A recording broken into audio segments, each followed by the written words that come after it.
It is, whoa, it is Monday.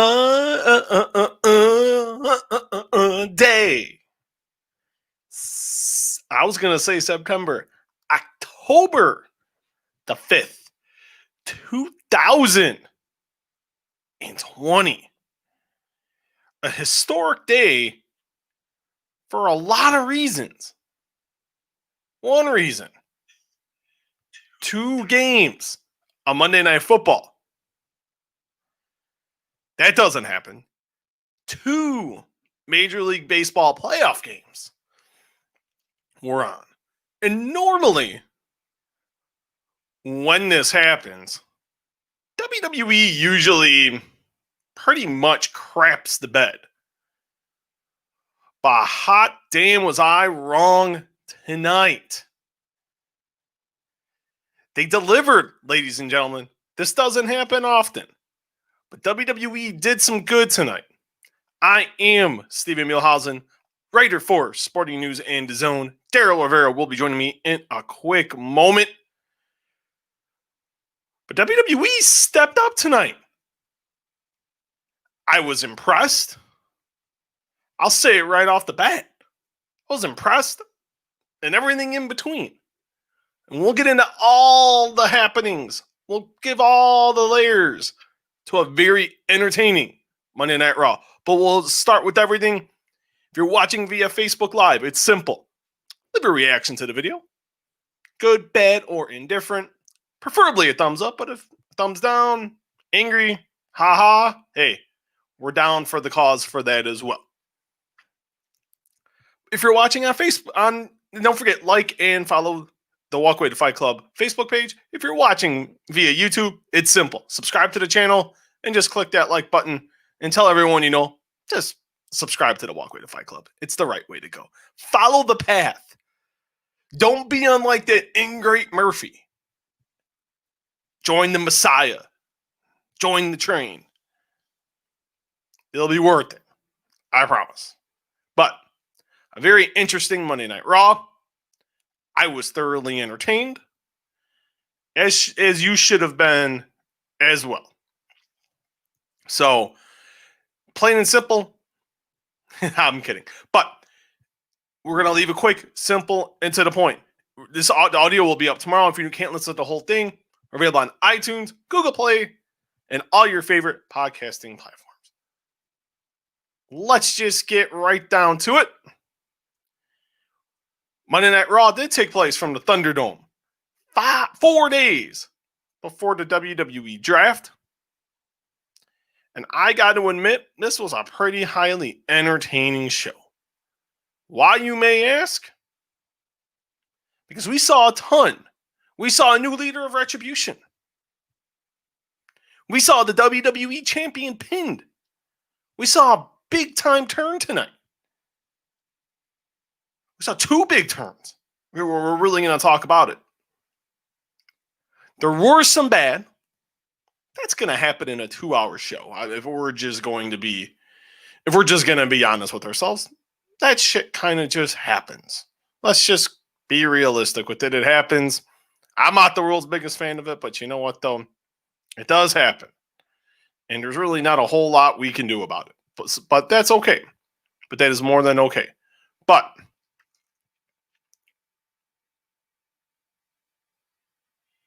man, Facebook really kind of changed us up on us here, guys. I don't understand why.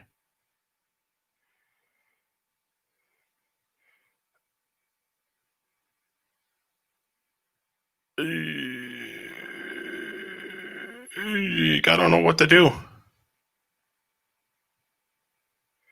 What do I do? What do I do? What do I do?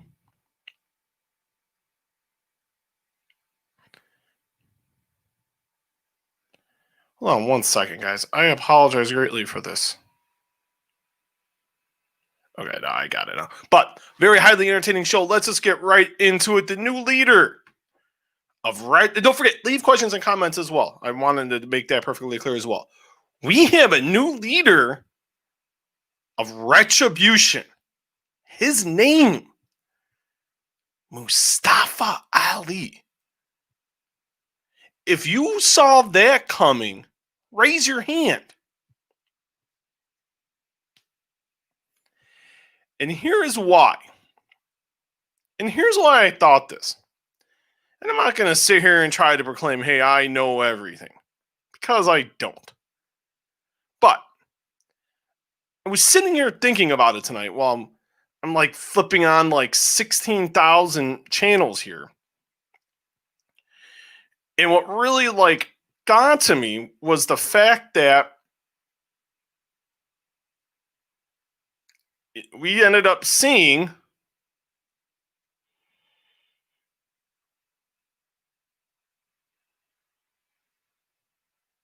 we ended up seeing, I thought it was going to be somebody else initially. I'm thinking, it's got to be this person. It's got to be this person. I'm thinking like 5 different names initially. And then I'm like, you know what? I think it's going to be Ali, and this is why. Because I remember that whole mystery hacker gimmick on SmackDown, and I'm like, there's got to become a point to where Ali has to do something, because then he just mysteriously goes to Monday Night Raw. And you're like, wait a minute here. This doesn't seem right. Didn't seem right at all. And then you're trying to figure it out, and you're like, well, what the hell are they going to do?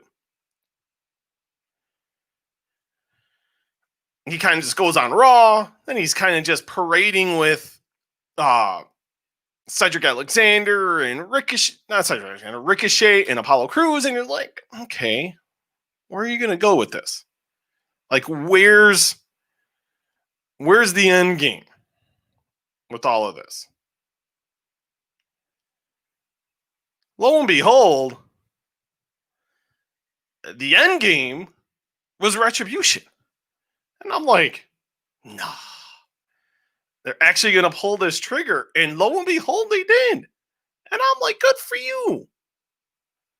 It's a smart move to do. And the reason I say that is he was doing nothing. Literally nothing. What was Ali doing? Nothing. Holding in the mid-card.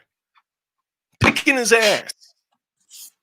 And Daryl Rivera joins us. And Daryl, I want to get your thoughts, and we'll get more into Ali in a minute. But Ali as the leader of Retribution. Good, bad, or indifferent? Because I think this is fantastic. I love it. I love it. Just because I thought it was a good way to reintroduce, because he's always been like treading water and as a mid-card babyface. Like, he's not really, like, he's over with the fans, but WWE never really pushed him. It gives him a new lease on life. I like him. It's out of nowhere. I didn't expect him to be the leader of Retribution.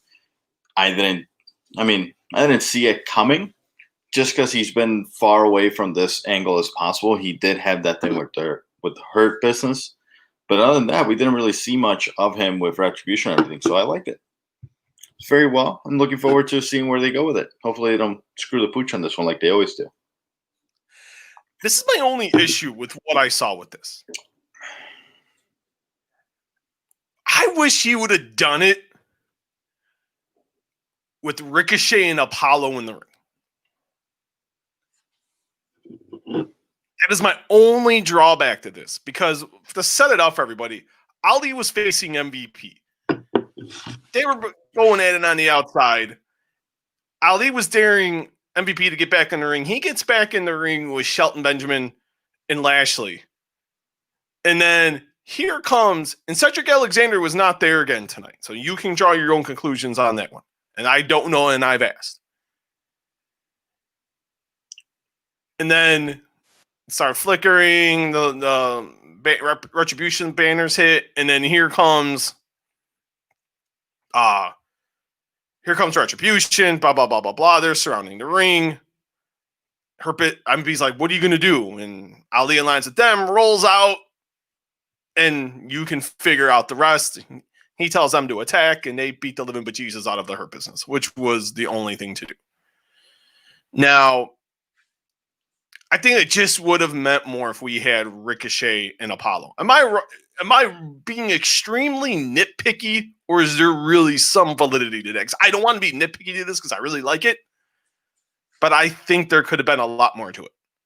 I agree, just mainly because this was basically a heel on a heel turn, which is okay.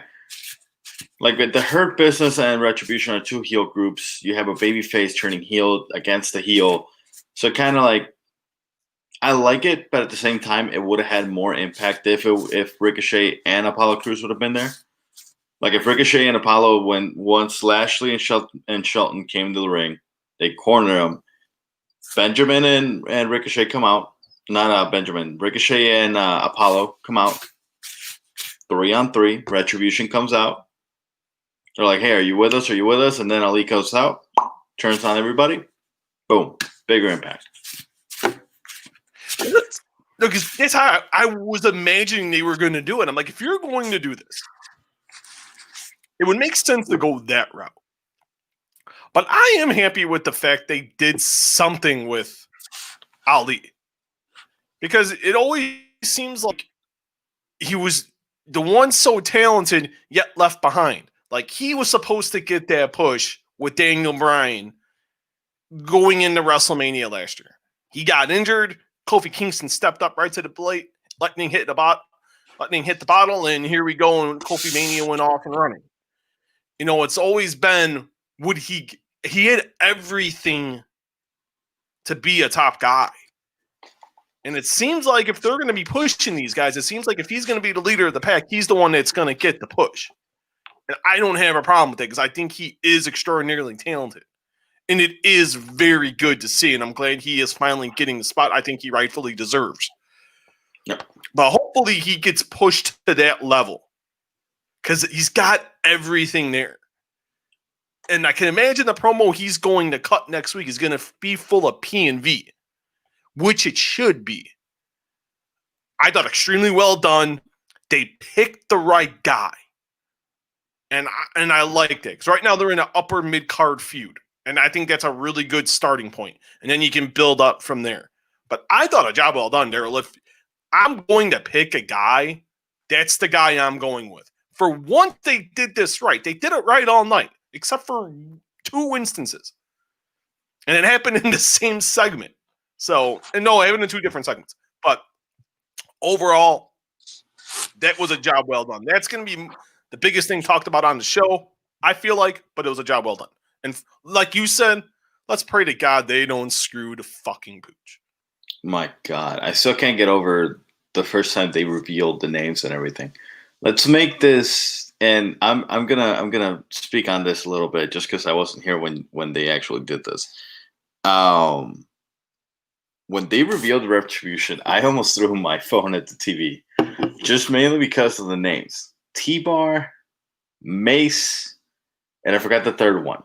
Just because it was so outrageous, but T-Bar. Slapjack. Oh my God, Slapjack. Slapjack.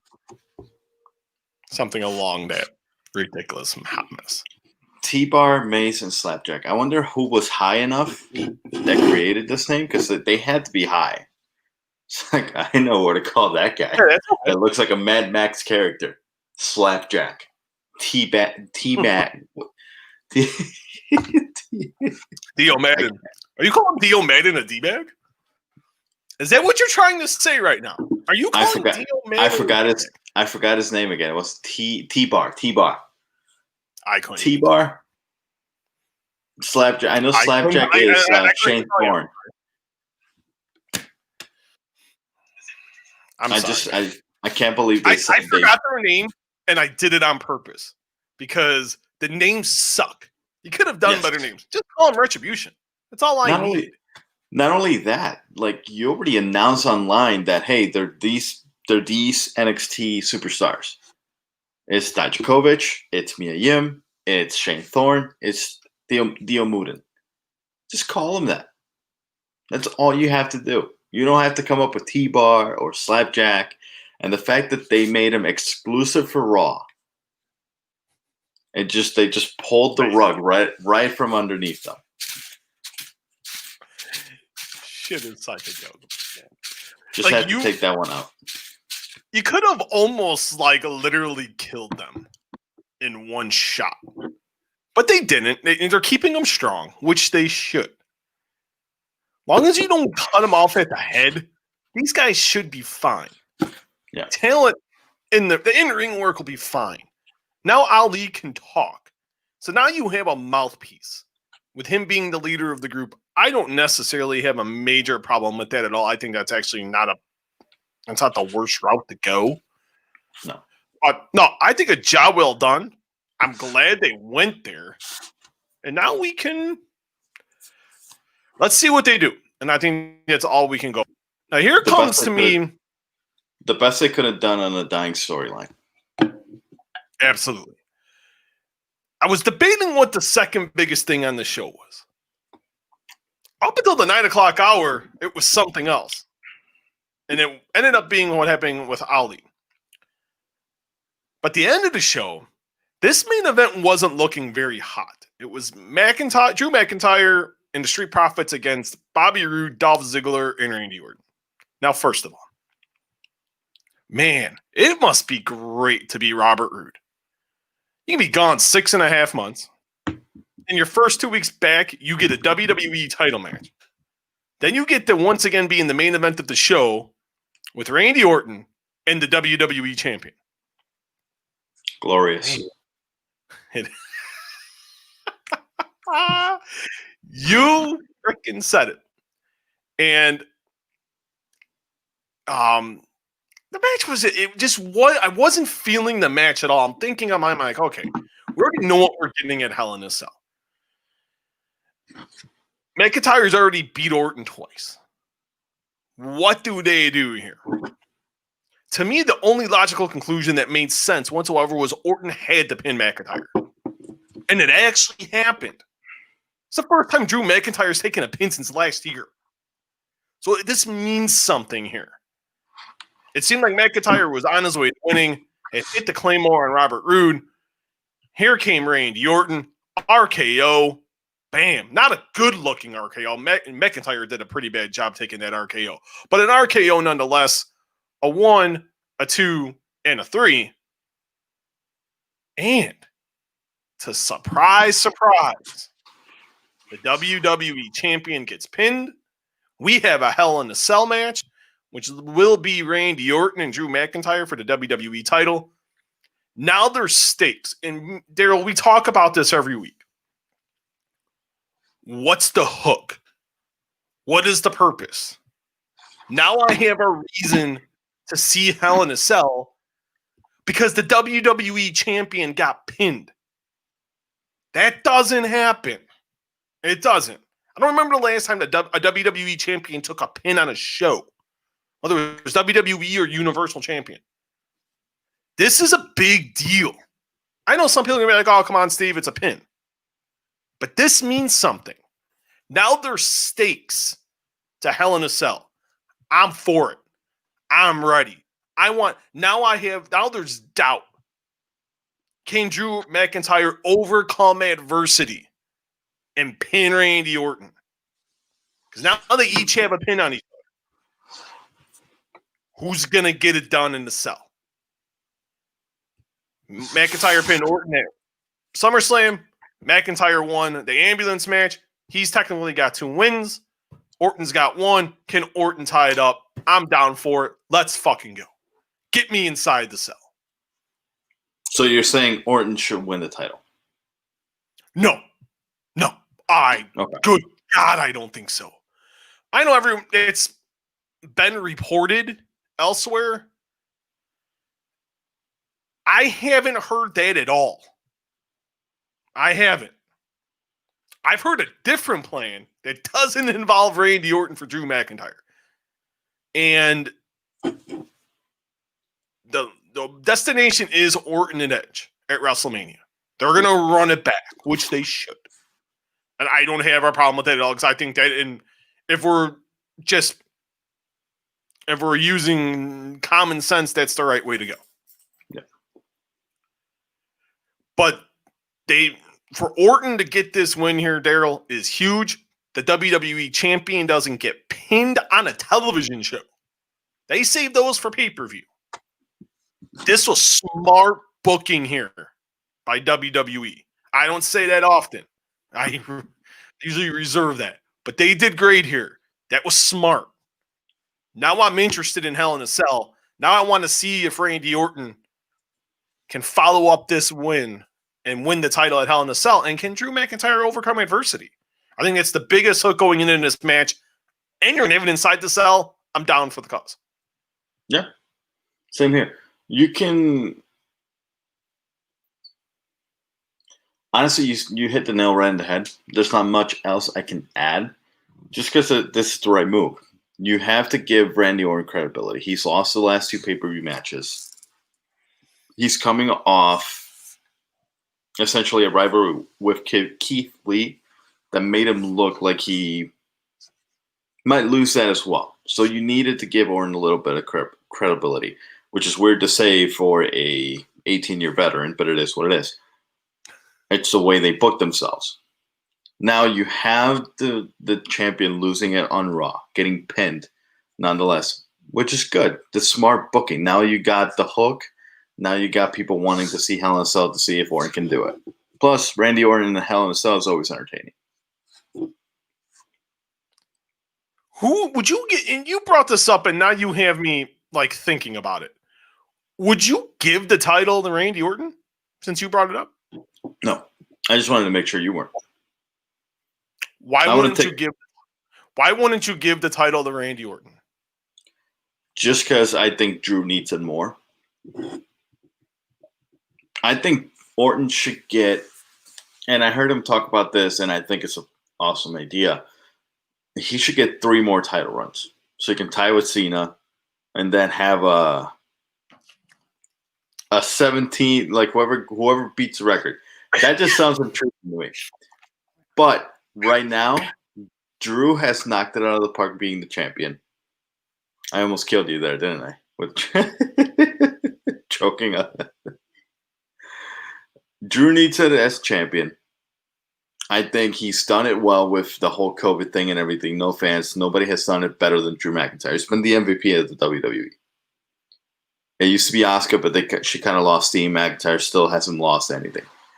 And I would rather see him come out of this whole COVID era as a champion throughout the whole thing because they booked him right.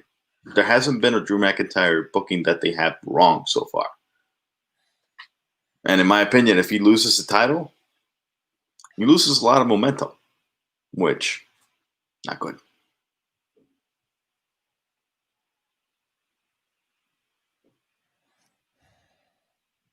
The fact you just said, this is where you're going to get, I'm going to blast you. By all means, that's all we do here. Not blast it. I'm actually kind of awfully kind to you. Randy Orton. Mind you, he is 40. I know age is just a number, so I don't want to offend everybody. 3 more title runs? 3. I said it just because of the idea he said. I don't remember what interview he said it. I know. I know I said it. I'm saying I said it. You got to own it.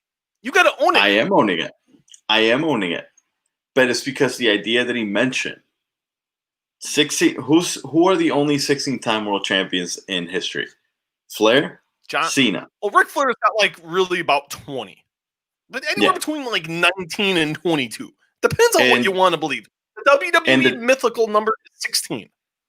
Yeah, the same as Goldberg's winning streak of 100 and whatever the hell it was. Hey, come on. That was the greatest winning streak in the history of pro wrestling. GTF, my friend. What was the actual number, though? Hey, I'm going with that number. Let's just come on. They bloated that number. They bloated that number to the sky. Anyways, that's okay. Just because the idea sounded, it is WWE. The idea sounded interesting enough that I'm like, you know what? I kind of do want to watch it. Cena Orton was the rivalry between 2008 and 2012. That was the rivalry. That rivalry almost put me to sleep in like 2013. Yeah, because they had nobody else. Well, They it literally did. had nobody else. You did. I just always remember, and I know we're not even talking about Raw here, but Daryl really went off the freaking stupid reservation here and started talking idiotic. So I have to, we have to do an audible, and we'll circle back. This is what we do, and this is why we end up with our podcast. But no, also no one does it like we do. You come out and say, cheers to that. Three title runs. He's 40. Bill Goldberg held the title at 52. I didn't need to see that. Orton's at the top of his game.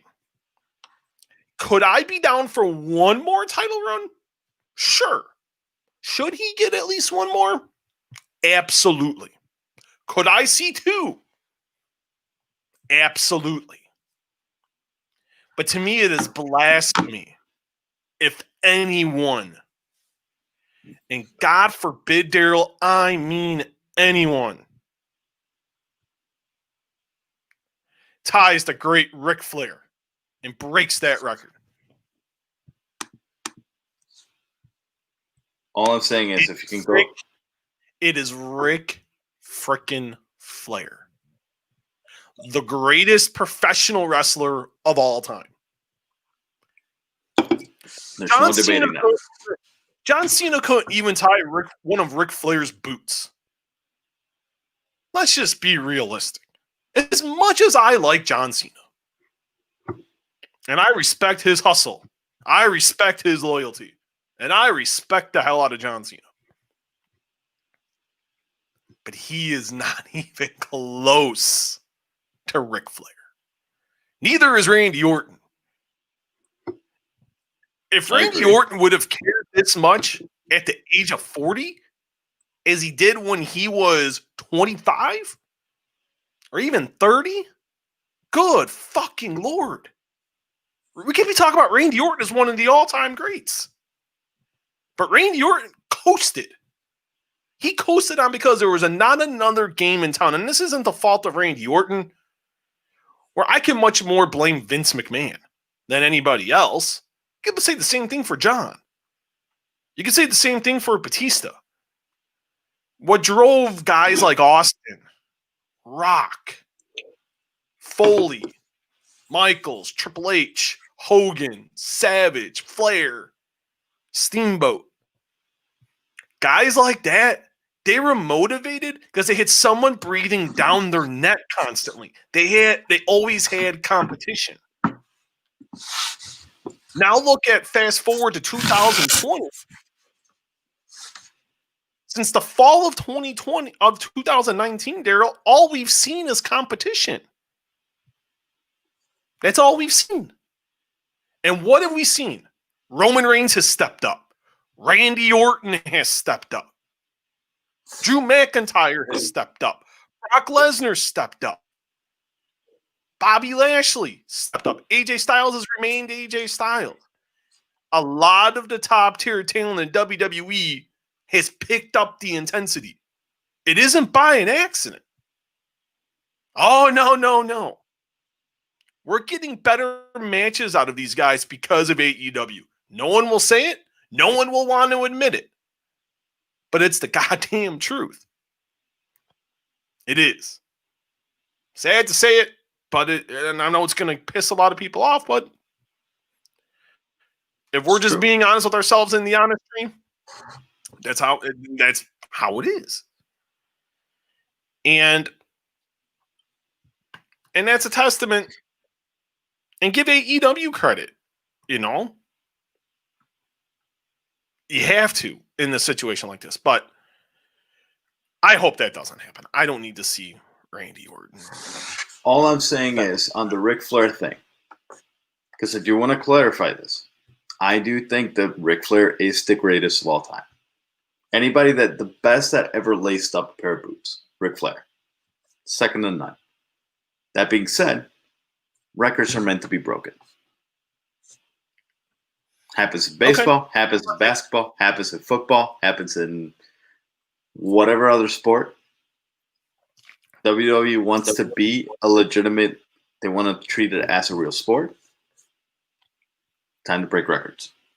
Time to Okay. actually give them legitimacy. When Cena had the title run to tied Flair, that made Flair even more legit. Like, hey, you tied Ric Flair. That's the greatest of all time. That's all I'm saying. Make it a milestone. Okay, I got a question for you then. Sure. And I want everyone who's watching, leave your thoughts. Who should break? If someone is, we'll run with Daryl's premise. He's not wrong. All records in sports are more often than not they're broken. Even though I think it's a sport because these guys do work and girls work extremely hard. These bumps are definitely 150% real. Who do you go with to break Ric Flair's record? You say Randy Orton. Is that correct? I do not say Randy Orton. I just said I was interested in the idea of this happening, but I don't think either of them deserves to break the record. I'm just saying they're the two closest ones, so the idea intrigued me.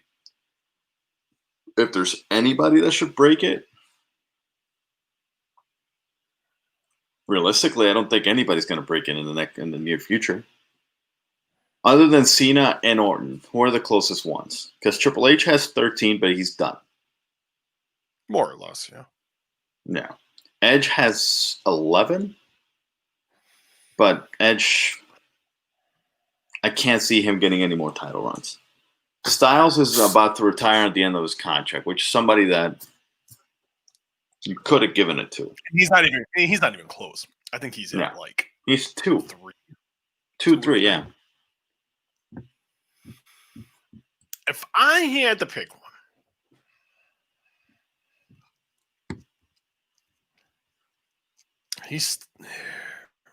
I would go with John. This is why I'd go with John. If someone's going to do it. Just because the way you've promoted John Cena. Remember when Cena beat The Rock?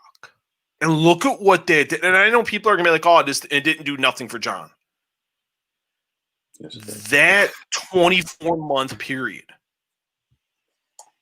did so much for John Cena. It is ridiculous. If John Cena doesn't have that 24-month run with The Rock, there are no big action movies. We're not talking about John Cena as a movie star. That turned John Cena just from an attraction to a legit mainstream worldwide attraction. It did more wonders for him than people will ever comprehend. And I said that to people when that happened. I'm like, listen, yeah, Cena, and I get people's views on Cena, and I get it. But, and it's mostly WWE's fault. They never really and that's always been their problem, was when they don't see the future. They get stuck in the present, and they don't think like they used to, and they don't think a year or two out in advance. It's always pay-per-view. Pay-per-view, maybe you get a couple month cycle of where you want to go. They don't do that anymore. Dave should have already thought ahead. Roman Reigns just really fell into their lap. Now you got to start thinking, who's after Roman Reigns? To me, it should be Matt Riddle. I think Matt Riddle's got everything in blue under the sun. I would still run with Matt Riddle. That's the guy. But you said you got him stuck with basically a freaking, I hate saying mid-card, but a mid-card feud with Baron Corbin. But it's just so interesting. And this is such a great topic. And we're talking about this in the middle of the show. We still got some, and we're kind of going to dance around here a little bit. We're not going to really break down the entire show. There's just a couple key things we should break down, and that's really it. And this is one of the things here. But would you go with Cena? Because I just think the mainstream attention, I think, would just be astronomical. I really think it would be. Give him another run with the belt. I wouldn't have, because it seemed like to me they hot-shotted Cena and Reigns, so that could have been so much bigger. You could have let that marinate. You could have been like, man, you could have built that you could do what they did you could have built that into 2 WrestleManias. You could have had your 2 WrestleMania main events, and you wouldn't even have had to worry. All you had to do was fill in the story. You have to figure out just how you're going to get there. And when WWE has time, they do a hell of a job.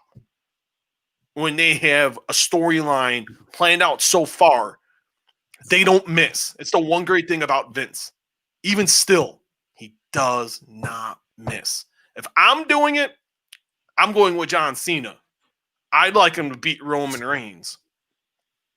And then I'd like Roman to come right back that following WrestleMania. And I'd like to see Roman Reigns get right back at it and beat John Cena again.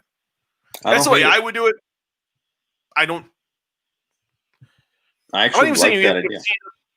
You can just have them beat each other one-on. You can have Cena just win. It could be non-title. And Cena can get the title kind of whenever, maybe Survivor Series, Royal Rumble. Get them in a stretch where you know you're going to have them, just like they did with Rock. Because both those pay-per-views do fantastically well. Will they do it? Probably not, because they're dumb. But I just booked 2 years of storylines for WWE. Where's my pencil? For a company that is as good at telling a story for a year, long-term storytelling, they really don't do it often. No. When they should. That's the part that's so irritating. More irritating more than anything. It really is. That's the part I don't understand. Because you have smart people there. This isn't a thing of where let's play stupid. There's smart people in that company. And I rag on that company. But god damn it, there's smart people there. There really fucking are. It's like, what are we doing? But I don't know. That's the route I would go. I don't know if that's the route they're going to take. But we shall see. We shall see. He breaks that record. It gives him legitimacy to basically further a superstar even further. Like a Keith Lee, like Matt Ward mentioned in the comments, and we'll get to that later. But a Keith Lee, Drew McIntyre, that can get him even more over than he already is. Absolutely. You got options. Adam Cole. You mentioned Adam Cole versus John Cena for the title. Really quickly, did you watch TakeOver? Yes. All I'm going to say, and we'll get more into NXT at the end. All I got to say is, hot damn, I love me to see some more Kyle O'Reilly. Good fucking Lord. All for the Undisputed Era. I want to see a singles match out of every single one of them. We'll get into the TakeOver near the end of the show. But let's get into the other hot topic on the show. Murphy turns on Seth. You read that correctly. We saw it coming a mile away, but it finally happened. 2 quick breaking news updates. The New York Yankees with a big 5 spot in the 9th to beat the Tampa Bay Rays 9-3. Oof. And the Green Bay Fudge Packers. I said it. About to go to 4-0. Beat the Atlanta Falcons 30-16. I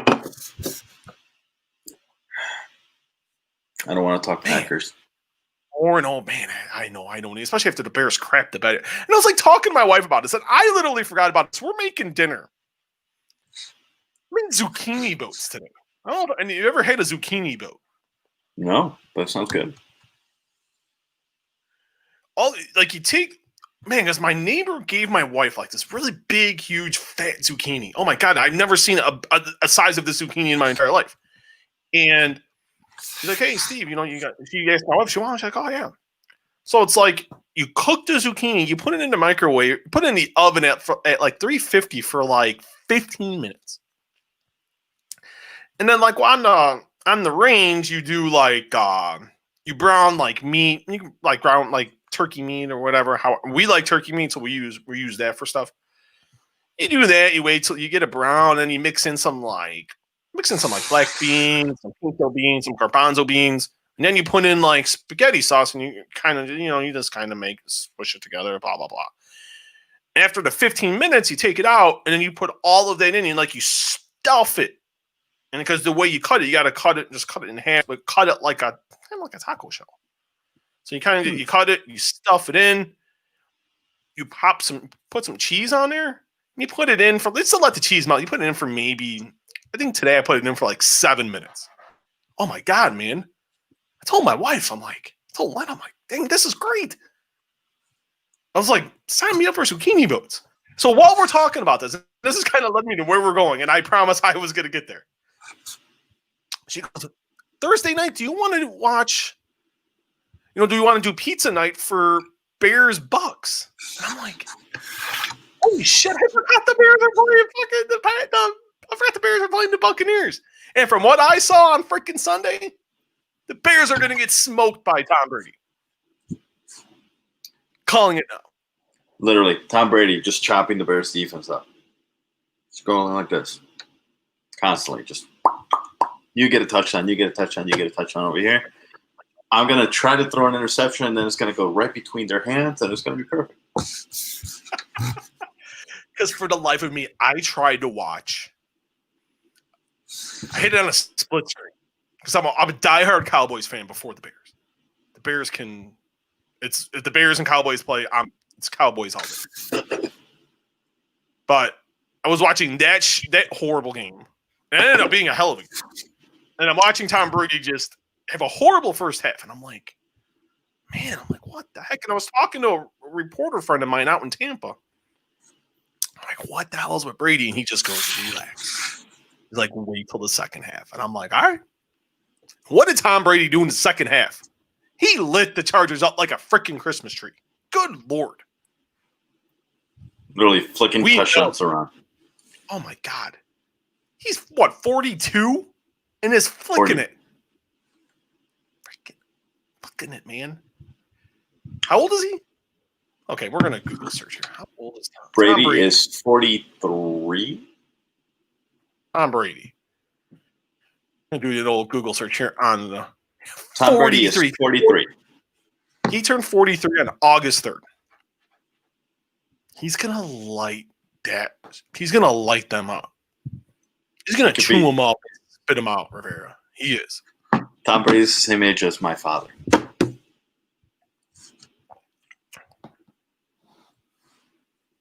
Not bad. I mean, I bet the only difference is I bet your dad's not slinging footballs to Mike Evans. Or he's not slinging the football to you. No, he was a lefty, He was a lefty. Could have been Michael Vick, but he decided not to. Michael Vick, Kenny Stabler. Before your time, Kenny Stabler? Tim Tebow. I don't remember Stabler. Tim Tebow. Wow. Tua Tagovailoa. Let's get to Murphy turning on Seth. I don't even know how we got. Because the results happened like right at the same time, and I'm looking up at my TV right in front of my desk here. It's a one good thing about having a TV in your office. You're able to I'm somehow still able to function. I didn't at the beginning of the podcast though, because that really had my attention, and I greatly apologize for that. But it was very riveting. Murphy turned on Rollins, and this was really kind of what we saw coming, because earlier in the show, Murphy and Rollins teamed up, and they faced Humberto Carrillo and Dominic Mysterio. Actually, a really good match. I was actually very entertained by the match. I love what Carrillo is doing for Mysterio. He's giving Mysterio confidence. And the one thing I see from Dominic, he's getting better and better each week in the ring. For someone just really thrown into the fire here, I'm very impressed of how composed he is. And I'm going to say that has a lot to do with Ray. But Dominic still has to go out there and handle his business. And I think he's doing a great job of that. But you can see during the match, Murphy and Rollins are teasing dissension. Carrillo does a tope through the ropes. And then they get back in. And then they're arguing. Rollins like, you can't do it without me, and blah, blah, blah, blah, blah. So they're tussling, they're fighting, they're arguing like a bunch of squirrels. And it's down to Murphy and Carrillo. Murphy gets the pin. A beautiful. Carrillo went to the top. You should have seen this V trigger. Oh, my God. looked like Carrillo was going to have the match won. Murphy pops up, gives him a flying V trigger when Carrillo is in the air. It was so amazing. It was somehow Carrillo did not have a concussion. I asked. I'm like, is Carrillo okay? And they're like, yeah. And I'm like, they're like, was it that good? I'm like, oh my God, that was amazing. That was the best V trigger I've seen this year. That was amazing. And then Rollins wanted an apology from Murph. Rollins is like, you got 1 hour. Come out right at the top of the 9 o'clock hour, 10 p.m. Eastern hour. Comes out, tells Murphy, hey, you got to give me an answer. And he's just goading him and going, I made you. You were lost. I picked you up. I picked you up from a milk carton. You were lost. You were nobody. Murphy turned on him. Was kicking his ass, beating him up with the kendo stick. Rollins is begging off. Rollins is like, no. And then Murphy made Rollins apologize to him, made him apologize to Aaliyah. But Murphy fell for the tricks of Seth Rollins, dropped the kendo stick. Boom, Seth Rollins went for the eyes. Rollins beat his ass, was about to go get a chair, and here came Aaliyah Mysterio. Tending to Murphy. Rollins over in the ring. Dominic came to the ring. The Mysterio Ray came to the ring. The wife came into the ring. They got her out of there, wondering what she is doing. I loved this. I loved every second of it. I don't know why. I was kind of like, eh. But when this happened, Daryl, I was a boom, boom, shake the room. This was well done. And a great job. Now Murphy's not with Rollins. I think we're going to get some great matches from both guys. And this is Buddy Murphy's time to shine. And so far, Buddy Murphy's doing a great job. I like the program. Seth is going to bring the best out of him. And hopefully this helps Murphy get to that next level. Because he's got everything you need to be a big-time player. He's getting a shot now. Hopefully he makes the best of that opportunity. Because I think he can really do something if he's given a fair shot. I like you mentioned, I like the segment. I like how it unfolded. The only thing I don't like, and this is not because of what happened today, because today the segment was great. I'm just sick and tired of watching Rollins and Mysterio just back and forth. Dominic Mysterio needs to get away from this rivalry because all he's doing is he's improving. Good for him, but he keeps getting pinned by Rollins. Get him away from it. Him and Roberto Carrillo could be a good tag team. Get him in the tag team picture. Get him a couple, some exposure and everything in tag team action because I think that'll help him out. I'm just done with the Mysterio Rollins rivalry. I'm done. I've been done for like 2 months now. And they just keep pushing it and pushing it. I dig the idea of Aaliyah and Murphy, but at the same time, I'm like, you didn't need it. Rollins has been treating Murphy like shit all year. You didn't really need Aaliyah in this. You should have just done, let's have Murphy cost Rollins the title, like whatever, a match or something. And that's when he turns on Murphy, and Murphy just comes back and kicks his ass. That's how you build a babyface. Not by getting sympathy of a family that's been getting tortured by the madman that you were following. I'm just done with the Mysterio angle. Give Mysterio a break so he can go recover his injury, whatever the hell he did now, because he has an injury every now and then. Get him off this rivalry. Get Rollins something else to do. Rollins versus Murphy did not need the Mysterio name in this rivalry. They could have done great without it. That's the only thing I hate. Everything done today was great. Don't get me wrong. They did it great. But at the same time, done with it. You want to get Dominic Mysterio to actually be a WWE superstar, get some credibility, get him away from Rollins because he's just going to keep losing. That's the only thing I didn't like. Okay. You seem very. No, I agree. It's But it seems like they're pivoting away because it seems like it's going to be Rollins and Murphy, which I'm fine with. I think that there's nothing wrong with that route. I don't think there is. As long as I don't see Seth and Ray and Seth and Dominic, I don't need to see any of that. If you just keep the focus on the in-ring work with Seth and Murphy and kind of what's the deal with Aaliyah, okay, and then I'm cool with that. But I agree with you. I'm not cool if they do that nonsense of them in the ring. I am not the world's biggest fan of that one. But no, I agree 150%. Now, should Murphy be the one to gain more here from Rollins? Should he be the one to win the program per se? Yeah, because I can see if McIntyre wins the program at Orton, the McIntyre-Murphy program would be pretty fucking good. I never thought of that. Think outside the box. Royal Rumble. I honestly never thought of that, to be honest with you. I really didn't. But no, that's not wrong. I think that's not the worst spot to go. If we're really going to be honest about it, it's really not. No, I think it's a very intelligent idea. But the question is, to me, will they do it? No. You know how they think as well as I do. When it comes to doing the right thing, more often than not, they don't do it. In this situation, you think they do it? I wouldn't be surprised if they have Murphy versus Rollins one time, and then they ship Murphy to SmackDown. Ooh. I wouldn't be surprised.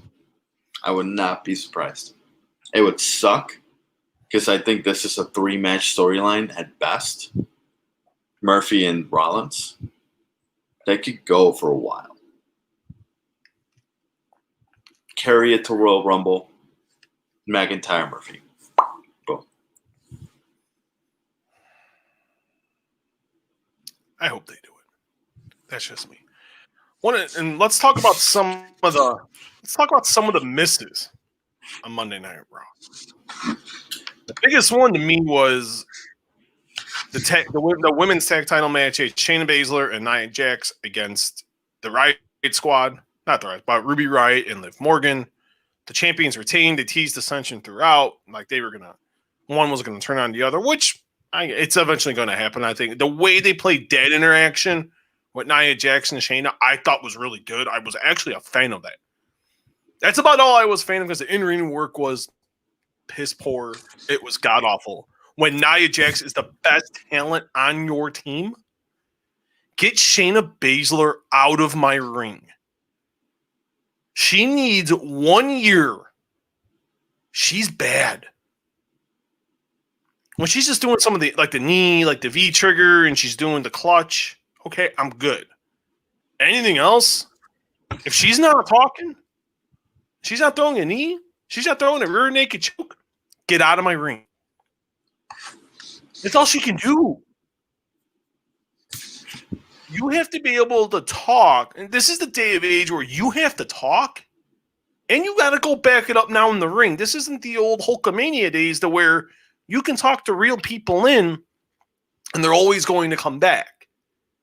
You try that now, the people aren't going to tune in, and the people are not going to come back. This is a totally different age. It's a totally different fan. She's awful. I don't want Shayna Baszler near my TV. Period.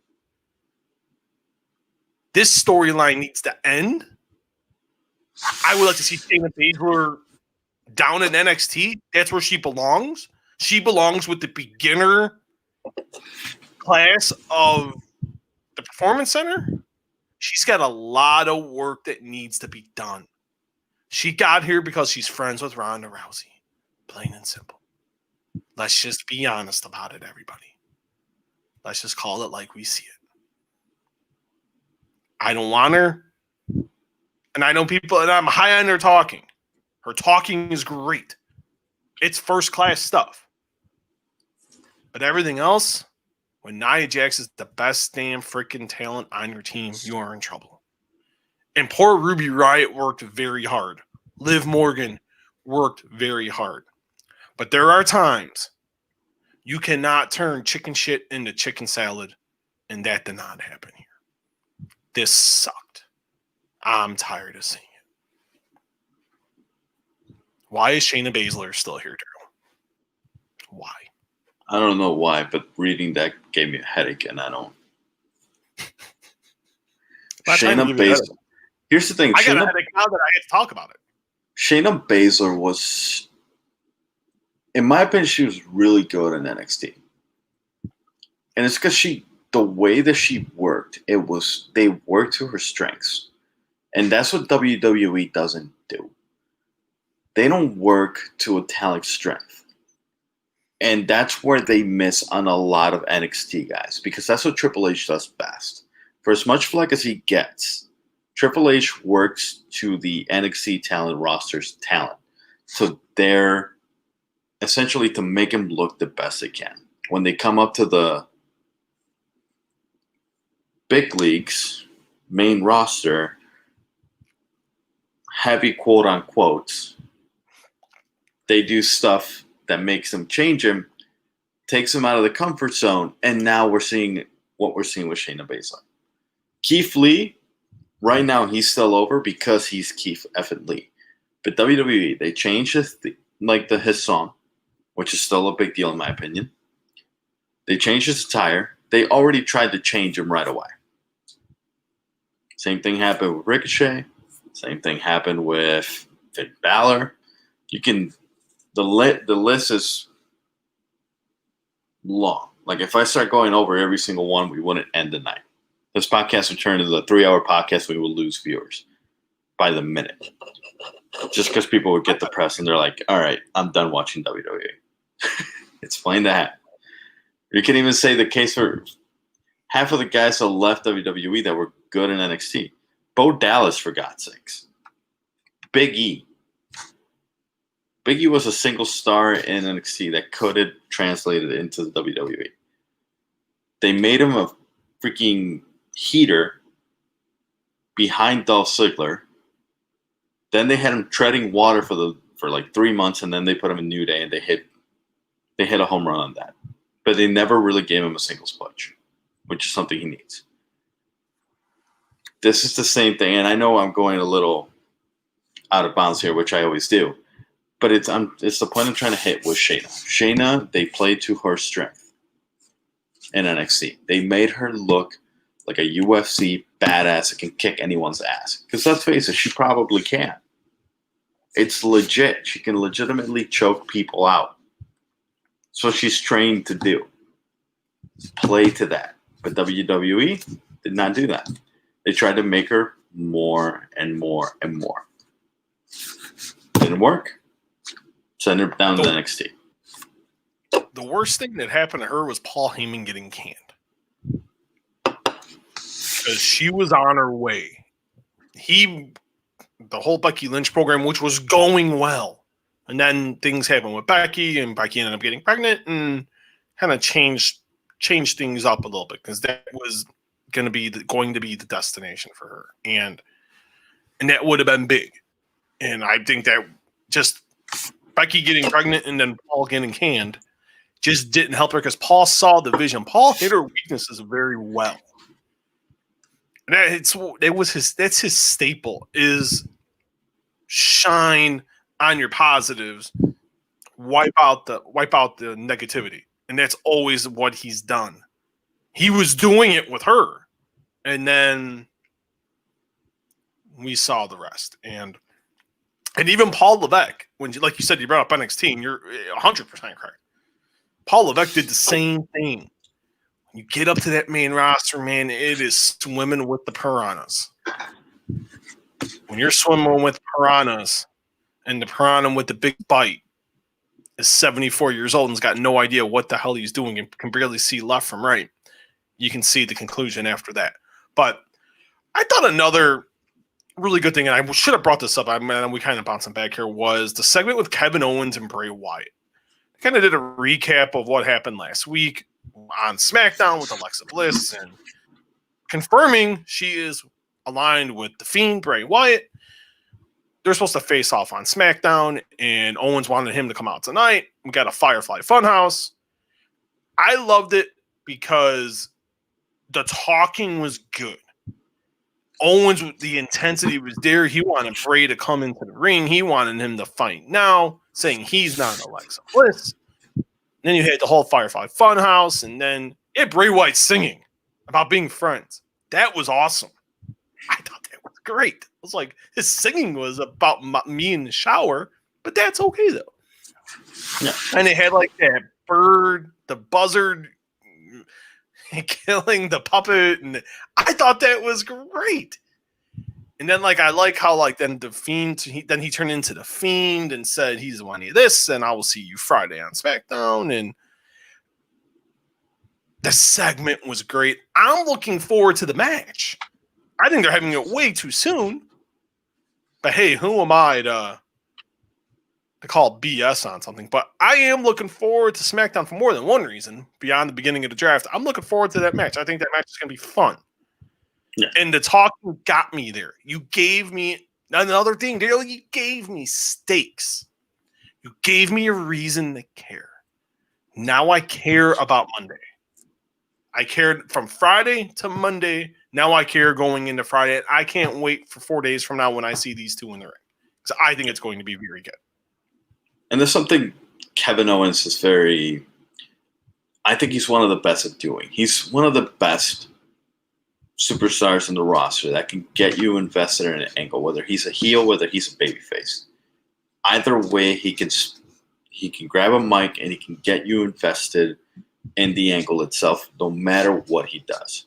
Because Kevin Owens is that character that he doesn't completely open the curtain to backstage, but he gives you a little peek. Like today, the line was, "Why do so many tortured souls come after me? Why are they all aligning coming after me?" And it's kind of like WWE booking always throwing them against Kevin Owens, and I kind of like that. But he has this uncanny talent of essentially getting you invested in a match. And that's always been his MO. Kevin Owens will get you invested.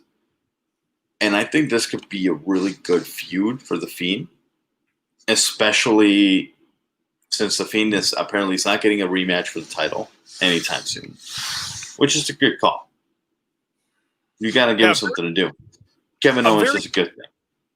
A very baffling. SmackDown was great.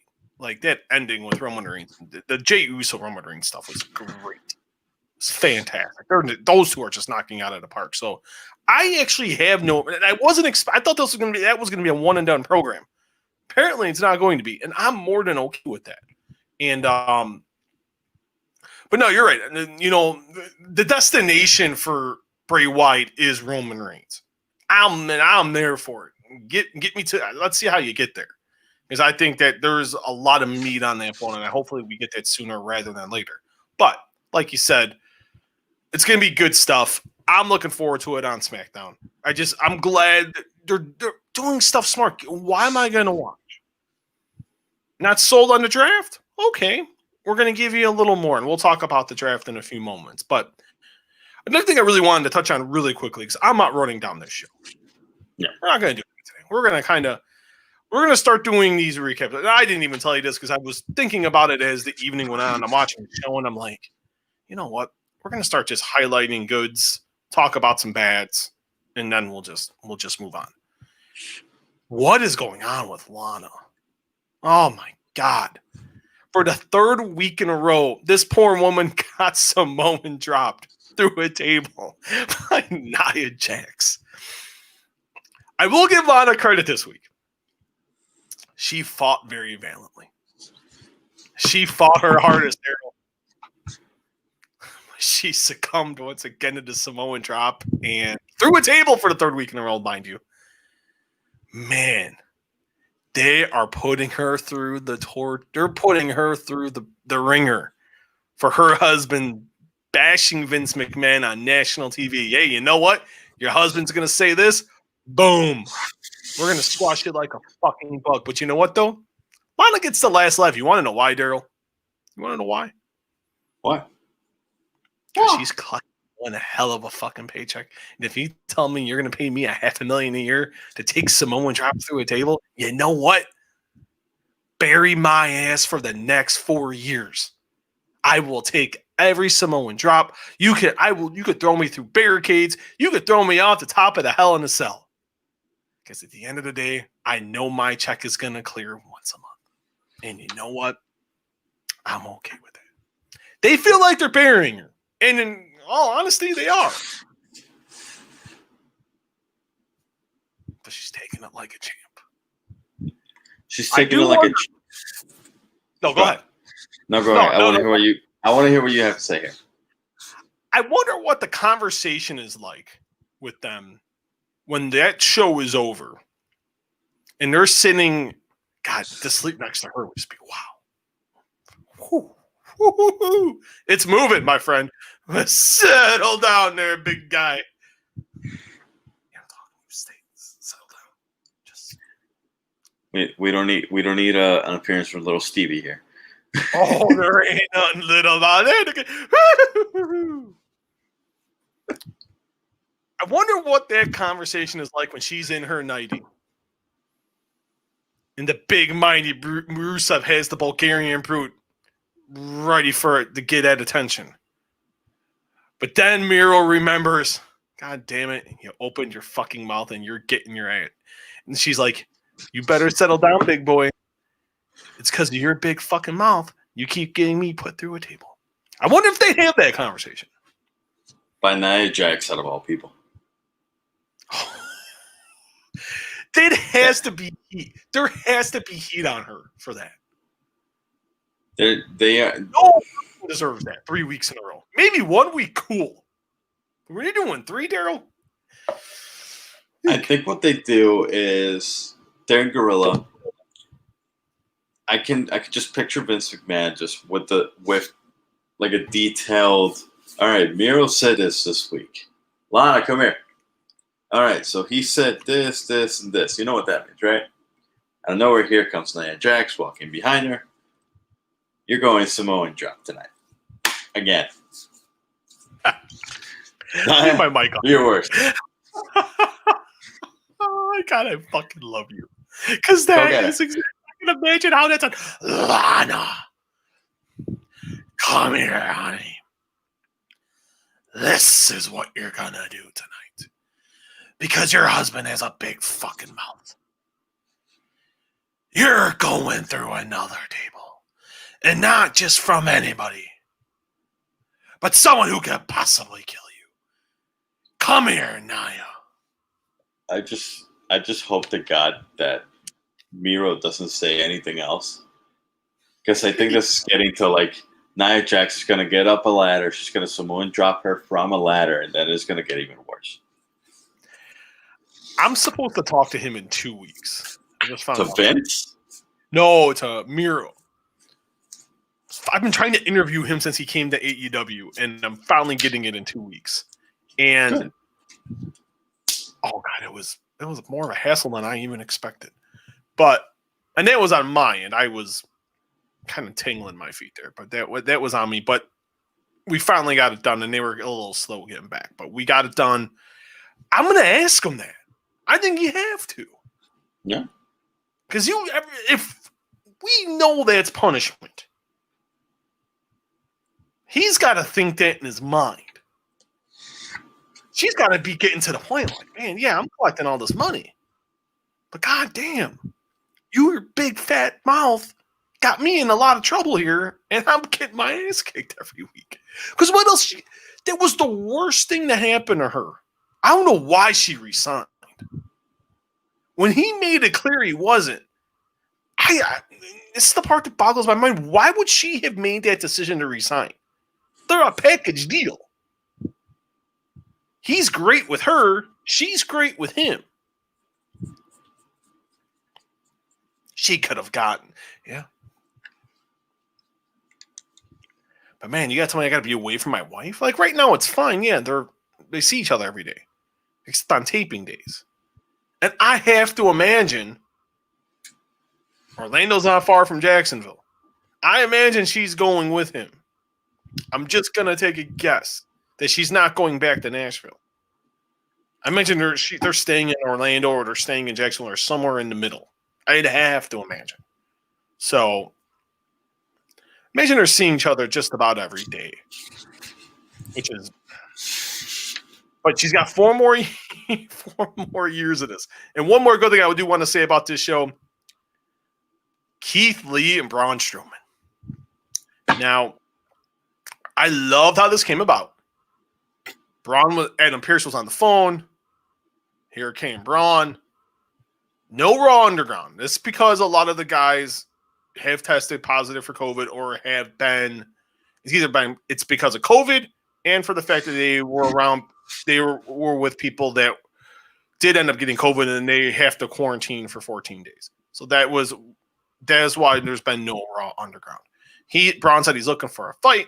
Adam Pearce is like, I can get you you're a SmackDown guy, but what I can do is I can give you an unsanctioned match, an exhibition per se, where it'll be unsanctioned. Braun said he's in, and here came Keith Lee strutting that ass. And Keith Lee said, I am in, and oh my God, Daryl, I couldn't have tweeted that any quicker. I didn't even turn back on football. I kept that on full screen, and now I'm going, oh my God. That was fun. It was hard hitting. And it just kind of ended. It was basically a no contest. Strowman put Lee through the barricade. They're tussling, they're battling. Keith Lee gets the advantage, throwing him through the LED boards and spears Strowman off the ramp and through a table. Hot damn, sign me up. You're keeping Keith Lee strong against the former champion. This is a great move. You're making Keith Lee look great. That's what you need to do. Because I have to imagine Keith Lee's getting, I don't know, but the way things are looking, Keith Lee's going to be getting Drew McIntyre sooner rather than later. And I'm down for that too. But, hey, you tell me, hey, you give these two no DQ, put them in this cell. Sign me up. I want to see some hard hitting. Those two guys are awesome tonight. That was fun. Ton of fun. That's something I got to rewatch because I haven't seen much of that. I did see the result. I did see I saw your tweet, and I'm like, if Steve's tweeting about it, it's a big effing deal. Because I have to watch. You rarely tweet in excitement on WWE. I don't tweet in general about whether it's UFC, boxing, or MMA in general, or wrestling in general. I'll usually subtweet. I'll quote tweet. I'm a big quote tweeter if no one has noticed. I'm a big retweet guy too. Daryl, I deleted over 1,000 people off of my Twitter today that I was following. Sounds about right. Just wiped out today. I was just like, man, I didn't wipe it completely out. I still got a decent amount of people I'm following. I was like, man, I was talking to the wife about it, and I'm like, she's like, why do you got all these people? When we were sitting there talking about it at breakfast, she's like, how many of these people? She's like, I was just looking at your Twitter last night because she was bored at work and there was nothing going on. She's like, how many of these people on Twitter do you actually see on Twitter and interact with? You know what she thought? When she said that, I'm like, you know what? I'm going to wipe a lot of this stuff out today. And it's always good. It's always a good Twitter cleanse. I hadn't done that in years. Oh my God, in years. And I showed her. She's like, "Whoa!" She's like, "You actually listened." And I'm like, "Shit." The kids played, and I started deleting. But no, I'm definitely down for that program. I think they do it. I think it's gonna be great. Keith Lee, Braun Strowman, but you got to give me a reason to tweet. I don't tweet during because she's like, "Why don't you ever tweet during UFCs?" And I'm like, "If something, you have to get my attention." Nothing on Saturday's UFC caught my attention. I didn't watch TakeOver until this afternoon, and I loved the open to the show. And we'll talk about that show in a minute. But I liked what we saw though, and it was a good Raw. I have to say it was, and I don't tweet much about the show because more often than not it's horseshit, or you have to get me really pumped in one direction, and they did that today. And hopefully it just wasn't because you had 2 Monday Night Football games and you had a Major League Baseball playoff game with the Yankees. And the Yankees always draw, and we know that. And you had high caliber Monday night games. You had the Patriots and the Chiefs. Got the best player in the league in Patrick Mahomes. And the Patriots are the Patriots. You had Aaron Rodgers and the Packers and the Falcons. And the Packers are going to draw Aaron Rodgers, one of the best players in football. So hopefully it's not because of a stacked, loaded sports lineup. Hopefully it was because they're trying to do things the right way. And I'm going to stay positive this week. And I'm going to go that route. Yeah. I mean, it was my question for you is, do we get a good Raw next week? I mean, with the draft, yeah. I'm just confused. And I know we were going to – there we go. Now we're going to talk about this. I texted you this morning. I'm like, what the hell are they doing with the draft? Because they haven't – either I haven't been paying attention or they haven't been clear enough on what they're doing. The future is like – the future of draft, that's what I heard Tom Phillips say today. The future of drafting, whatever the phrase was. I didn't really see it, heard it well in the video I saw. But what format are they following? Like, is this a reset, a roster reset? Is it like old school where it was a random selection? But it's not because they're teasing who's going to be the number 1 draft pick. Like, what are they doing? I don't know. Do they even know what they're doing? No. I wish I could give you an honest answer. I wish I knew. Trust me, I've asked. I hope. I don't know. I miss the days, and I texted you this earlier. I miss the days where it was a random thing. You would have a superstar from Raw, superstar from SmackDown. They would wrestle. Whoever wins gets a pick, randomizer, boom. And then they would have – I love that because it was a surprise element. You never know. The music hits and you're like, whoa. Like the whole like closing and then, this guy. That was awesome. It was great. It was awesome stuff. Now you include NXT in the mix. Take my money. You got my attention. That was episodes that would draw me into it. Why they ever took it away, I will never know. Because that was money that got wasted. Maybe because the talent pool got very, very small and they didn't have anybody. But now your roster is massive. You have too many guys to deal with and girls. Do it again. This was great. Bring it back. Don't tease it. Oh, who's going to be the number 1 pick? Fucking no. We don't even know the rules yet. What do you mean who's going to be the number 1 pick? Are we drafting rookies here? Are we going to just plug somebody from the University of Minnesota? Oh, this is going to be the next big thing and throw them in there? Lesnar. Are we poaching from the other brand? Like, what's happening? From what we saw already, NXT is not included. Which originally they tweeted out that it was. They made a big gaffe yesterday. I don't know if it was intentional or what, but they had it out for a little bit. I saw people screenshot it. They pulled that quicker than you can say hello. Their social media is not. Oh, their social media is a hot mess. I don't know who runs it, but they're probably fired as of yesterday. I remember last year's clusterfuck. I went, and I'm glad this pandemic is going on because a year ago when this happened, it was the second show on Fox after the big debut at Staples Center. You had Brock beating Kofi for the belt. You had The Rock and a great segment with Becky Lynch. The following week was in Vegas when they were doing the draft. And they were doing a press conference when they were announcing Tyson Fury and Braun Strowman. And they were going to have Lesnar was there with Braun and blah, blah, blah. I remember being there. There was an event here in Chicago. It was with the debut of Usyk. Alexander Usyk against late replacement Chaz Witherspoon, who's supposed to be Tyrone Spong. They're like, hey, I got a press release, and they were like, hey, can you go? And I'm like, well, it would have to be for the day, or I'd have to come back Saturday morning. There's a show here.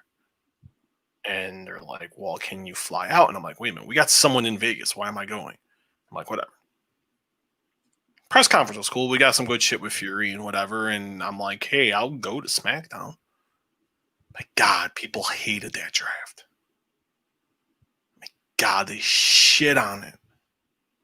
I just remember being people around me like, what are they doing? They were talking about what you were bringing up. Why don't we go back to the old days? That's how, now you're just determining it by matches? This is stupid. Nothing big happened. It was a waste of time. It was a waste of 2 hours. It was nothing more than a ratings grab. And the fact they've been so vague about how they're doing this draft is very scary. That I don't think they know what they're doing yet. They said, hey, the draft's been known for about Fightful Select first reported it, I think it was like 2 months ago. I think it was like sometime in August, like around, yeah, it was sometime in August. It's been over a month, maybe 2. And I don't think they know what the hell they're doing. All we know what's going to be on the show. It's going to be 2 nights. First night's going to be on SmackDown this coming Friday, and then it will conclude on Monday's Raw. That SmackDown will also feature the aforementioned Kevin Owens against the Fiend Bray Wyatt, and man, what money they are wasting here. Sasha Banks and Bayley for the women's title. I said that. That wanted me, that as soon as I saw that announcement, I wanted to just drive my head through a window. Not a wall, a window. A 5th story window. Now, I'm going to hold out hope here. And for some reason, I'm in an eternal optimist mood today. Maybe it's something in the air. I think somehow that match is not going to happen. Or one of them is going to, or Sasha's going to Raw. And they get this to WrestleMania. I'm holding out hope for that. I don't know. I actually really don't want to know. And I don't really think I'm going to be asking anything this week. Just because I want to be surprised, because I think the draft can be fun when you don't know what's going on. So I think they do the match. It's not going to be long. And then somehow Sasha's going to get drafted to Raw. Somehow she's going to end up on Raw. And those two don't see each other. Sasha Banks wins the Royal Rumble. She goes on to WrestleMania and faces Bayley and becomes the women's champion. I just booked another storyline. We should get a job. We should get a job. I can book this in my sleep. It wouldn't take me long. I can write their storyline to WrestleMania. Give me about 6 hours. I can book from now until WrestleMania. See, but for them and a lot of the other top people. Just give me the pencil and I'll type. Give me the pencil or give me the computer and I'll type it. I'll make it happen. I think it might be because, you and I know what the fans want, because we are fans. We're not just some people that were writing for some soap opera on Channel 5 that magically is like, hey, can I get a job? Sure. Come on in. You're going to be a writer. Bye. Dean Ambrose said it. Oh, sorry. John Moxley said it best. Your creative process sucks. Fix it. This isn't hard. It's not. And we're not bashing WWE because we enjoy it. We're bashing WWE because we miss the way that things used to be. WWE Draft was one of the things. They had the make it more difficult. You make it more difficult than it needed to be. Nope. This doesn't have to be hard. I'm looking forward to the draft still. We have some things cooking for the draft that we'll formally announce on Wednesday, but me and Daryl have been discussing some shiznit about what's going to be happening for Friday's draft. So we will get into that on Wednesday's podcast. let's do. What were your thoughts, Daryl, in NXT TakeOver? Did take place on Sunday night from the Capitol Wrestling Center. Yes, I said it. The Capitol Wrestling Center, CWC, which is what was formerly the Performance Center in Orlando. And first of all, Daryl, what did you think of the Capitol Wrestling Center?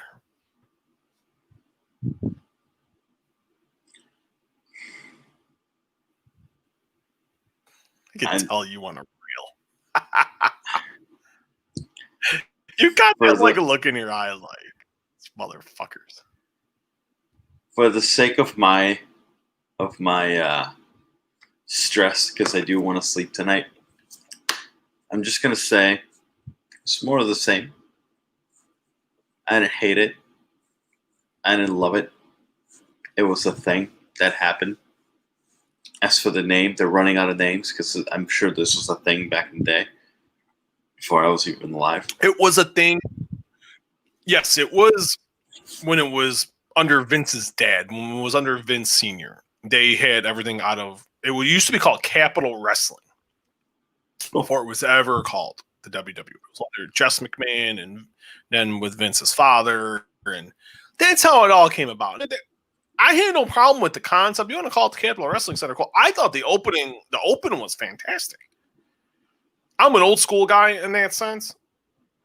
I thought it was really cool to bring that nostalgia in there and kind of make it full circle type of thing. But the setup and everything, I could have done without. I hate it. I liked the intro, but I just really wasn't the world's biggest fan of like the whole presentation of being in the venue. Should have just had a Thunderdome like I know the NXT can't go to the Thunderdome because of the whole COVID thing, but just have it something like that. I mean, I don't know. WWE just loves to, like you said, complicate things more than they have to be. As the card for itself, it's a takeover, man. It's awesome stuff. This is the stuff that you want to watch. It's wrestling at its finest. Kyle O'Reilly, Finn Balor. My God, if there was a better grade than A+, I would give it. That is wrestling at its finest right there. Kyle O'Reilly is a stud. He needs more singles action. He lost some teeth, which is great. Balor almost getting his jaw broken. Made it look like a legit fight. That's awesome stuff. That's what you want to see. I enjoyed it. I think I saw the main event about 3 times now. And I've enjoyed it. Like while I was at work. Just because I was bored, I'm like, all right, let's watch the main event again. Why not? No, it was very fun. It was fantastic. There was nothing wrong with that. The match was stellar. The show was fantastic. I hate Velveteen Dream. And I like that match with Kushida. Kushida came off like a mega star. Oh my God, O'Reilly and Balor. Even at like the end. I'm not the world's biggest Ridge Holland guy, but the ending made sense. There's some doubt. Did Fish and Strong help Ridge Holland? Are they going to align with him? You know, you got some stuff cooking there. The Undisputed Era was the main focus at the end of the show. And every match, like the women's title match was good. That little scenario with Gargano, I thought was well done. Damian Priest, to me, oh my God. Yeah, Gargano, you're in there with Johnny Wrestling. How one went from Punishment Martinez to this, I did not think was possible. I didn't. That's a testament to him. Oh my God, it's a testament to him. I'm going to give him 90% of the credit, and I'll give the other 10% to Paul Levesque. Hell of a job. Hell of a job. But no, like you said, it was a takeover. It fucking delivered. And hopefully, that may be the last time we have to see the scumbag, the pedophile known as the Velveteen Dream. I took great pleasure. I'm not going to lie. Journalist hat comes off for a minute. I'm glad that motherfucker lost. I took pure joy out of that. I wish it was for real that he was breaking his arm. Wish it was his face. But I'll take what I can get. And from what I'm told, there's a lot of unhappy people in that company that the fact they've even kept him this long. So we will see what happens. But I would be very shocked if we see the Velveteen Dream in WWE ever again. I really do. I would be. I don't know anything, but I just know a lot of people are still upset the fact they've kept him this long, and the way he got his ass handed to him at the end of that match makes one to wonder either he's going to be out for an extremely long time, or that was kind of his bon voyage, per se. That's great. All you could say is as soon as you saw, as soon as Kushida finished, doing his bidding, all you could say is, great. Now get his ass off my TV. I don't want to see him again. But no, a really good show. If you guys have not watched it, please do. It's definitely worth. It was like 2.5 hours. It was paced perfectly. My God, I had fun. Even my 4-year-old, who's kind of getting disinterested in wrestling, sat and watched that main event with me. He's like, "Did we watch it?" I'm like, "Oh, come here." And he sat there and he actually watched. And I do have to make a side note before we get to On This Day. I have my soon-to-be 16-month-old. He loves him now some pro wrestling. Kid was enamored with her. Oh my God. I was telling it to my wife. He's just looking up. He just sat there. You get a 16-month-old to sit for more than 2 minutes was a victory. And I think I just recruited a pro wrestling fan for life, hopefully. Now, you have an awesome. I think it's awesome. We will end with On This Day, Daryl Rivera. Deliver it to the fans. The people want to know, what is the On This Day for October 5th? On this day, on an October 5th in the evening, Stone Cold Steve Austin was in the middle of a rivalry with Vince McMahon and showed everyone what the doctor would do if you forgot to pay your bill. Showed up. Vince McMahon was in the hospital bed with a broken leg that The Undertaker broke. Then the nurse was like, "Can you take it away, doctor?" Stone Cold Steve Austin, "Yeah, I got it from here." Just beat the living hell out of Vince McMahon. And one of the most, and I think Bruce Pritchard was the one that got an interview for this, that said, this was completely shoot. We did not plan this. It just happened naturally. Because Steve Austin is a G, and in my opinion, one of the greatest wrestlers of all, charismatic wrestlers of all time. Grabs a bedpan and just whacks McMahon in the head. One of the greatest moments in Raw history happened on October 5th. I believe it was 1999. 1998. I will correct that. 1998. Thank you. 1998.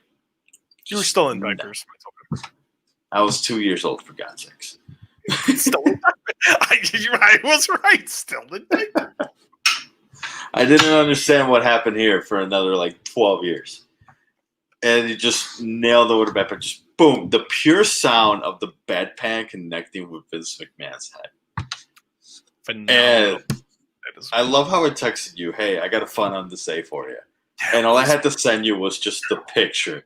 That was amazing. I spit out my water on my leather couch. I gotta see if I could find a picture that I sent. My son's like, "Are you all right, Daddy?" And I'm like, "Yeah, man." I'm like, "I'm good." I just saw something funny. This is the picture that I sent Steve. Hey, on this day. So amazing. So, man, one of the funniest. God, I remember it was clear as day. And if you guys have not seen that, go to the WWE Network and go to the October 5th, 1998 version of Monday Night Raw. If you guys have not seen that, how are you here? I don't know, man. My God, I remember that literally, I remember that whole scene. I remember that whole show because you had like Mick Foley, you had the debut of Mr. Sacco, you had the clown. I forget, was it Blippy? It was like Blippy the clown, I think it was or something Blippy along the that chest. yeah, Blippy the clown. Blippy the clown. He hated the clown. It was like it was the birth of the hardcore title. It was just, oh my god, it was such a in that room. Then it was capped off with Austin and Vince in the bedpan. But I remember that Raw. It was so vivid in my mind, and just you would not get that today. And it's just so depressing. The fact I just laughed for like 5 minutes about it is fantastic. But that is definitely a great on this day. Keep them coming, Daryl. That's a good job, man. That's a good one for today. Yeah. Now, the challenge is not yet called up. Anything else happened today, Daryl? Was that the main? Wanna just let everybody know the main event of that show was the Undertaker beating The Rock in 12 minutes. That's when The Rock was when he was fiending the babyface turn. He was babyface for about a month, and then it was about 2. I take that back. By this point, he was basically he was a tweener, but you consider him a baby. He was in that run. I don't remember. Now I'm gonna have to watch that when I'm done. Good job. Good Lord. WWE Network, bud. 2015 Monday Night Raw, where the main event was an open challenge for the U.S. title. John Cena beating Big E Langston for the U.S. title. It was all right. Yeah. But not when Big E was prime time yet, like he is now. You had to be a member of New Day to get there, but okay. Anything else, Daryl Rivera, for today, or is that it? He's frozen. I froze him. I went. All right, we will start reading the questions. Daryl is frozen. Matt Ward, I am hyped for this episode recap. Well, Matt Ward, I hope it delivered for you, my friend. Thank you for leaving some questions here.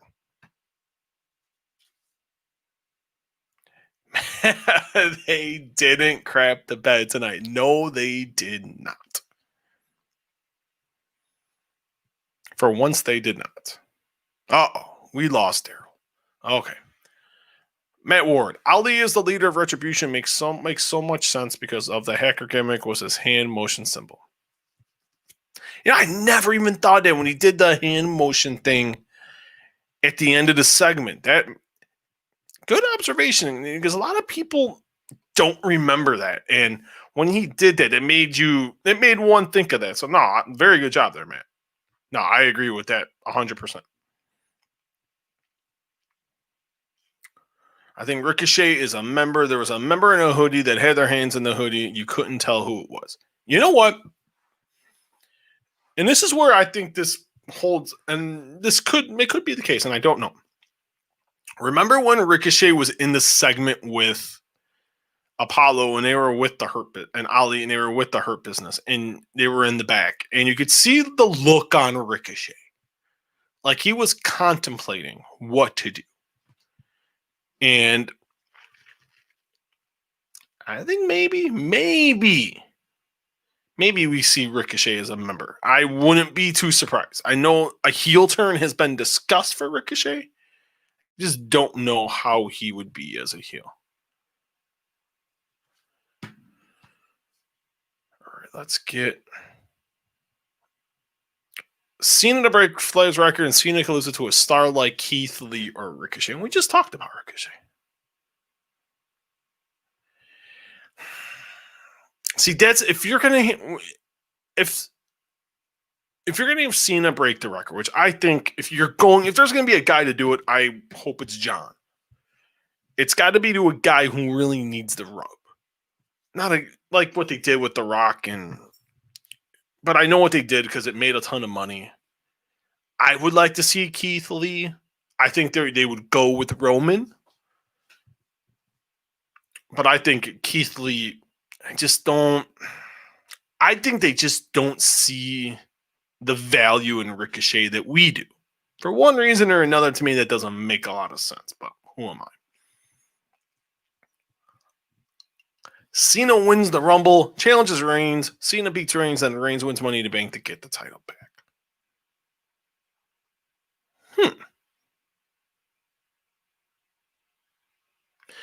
For this to play, it's just what's going to happen with the fans. It seems like WrestleMania is going to go back to Tampa. And whether we like it or not, that is likely to happen. I don't know if that means they reverse course and they go with something else. I don't know. I just really haven't asked. Not going to lie. I've kind of really been off the grid when it comes to a lot of this stuff. So I've just kind of stayed away. But it is interesting. Very, very interesting. I don't know what. I just don't know what they would do. I really don't. And I think I'm actually pretty interested to find out to see what they would do. Sorry about that. I just don't know. I like the idea. A 2-match series with them, I think, would be the right route to go. I think they're just too afraid to pull the trigger. Because they feel like it'd be happening. But I really don't think it would. Can we get Dom and Humberto versus the Street Profits?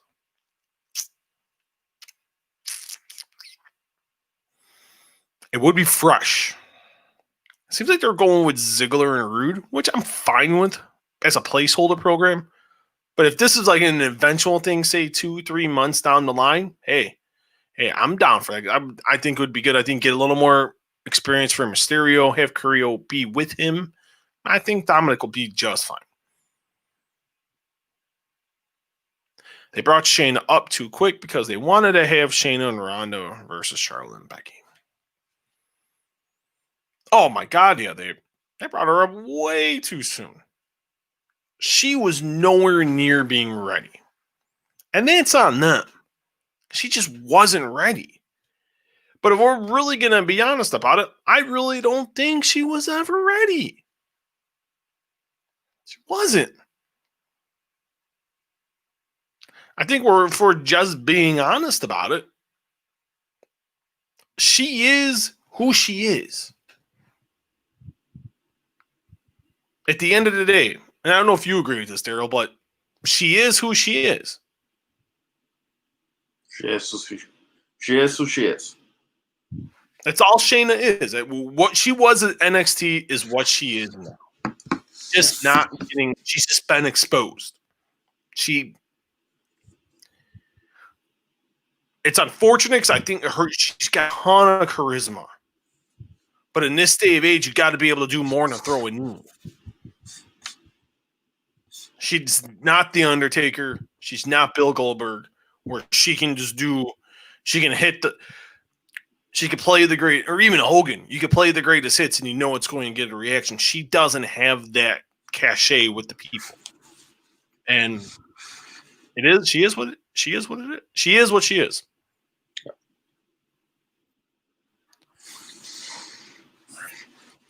More questions. So the Sasha win on SmackDown and Bayley get to the Raw to take the title from Asuka. Huh. I'd go with no. Just because you don't want that big moment, and it's not an offense because it's SmackDown. You just don't want that on TV. You want that for prime time. Prime time is WrestleMania. You saved it. It's a WrestleMania moment. It really is. Let's hope they don't get stupid and don't. Now, I could see Sasha winning the belt from Asuka. Yeah, I think the Sasha's going to be the one going to Raw. I don't see Bayley losing. I don't see Bayley going to Raw. I do see Sasha losing, or they just do no finish, which I think is the right way to go. And then she'll get drafted to Raw. Agree. I think the plan that you laid out earlier, where she gets drafted to Raw, she wins the Royal Rumble, and she's the one that goes on. She chooses Bayley to defend the title against her. That's the way to go. Typical WWE, you booked yourself into a corner. this is the way to get out of it. I like how you say it. They always, but it's just this thing. They always do this to themselves. They always book themselves into a corner when you don't need to. You know? Every week they find a way to do it. Every week. There's a reason the 74-year-old man has to rewrite the show 3 hours before the show even happens. You're not wrong. You're not wrong, my friend. That's all I'm going to say about that. You're not wrong. This is how the draft goes, according to Matt Ward. Raw gets 3 picks for SmackDown, 2 picks. That's how the draft goes. I did not know this, Matt Ward. Thank you. I must have missed that part. I probably fell asleep. I probably almost fell asleep because I was getting insomnia from hearing Byron Saxton's. If you want a cure for this, gentlemen, please listen to Byron Saxton. I almost fell asleep on the wheel.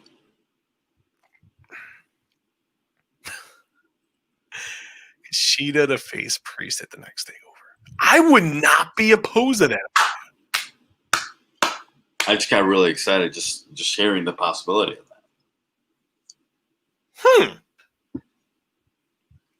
that. I am giddy. Would love the match. But I don't want Damian Priest losing anytime soon.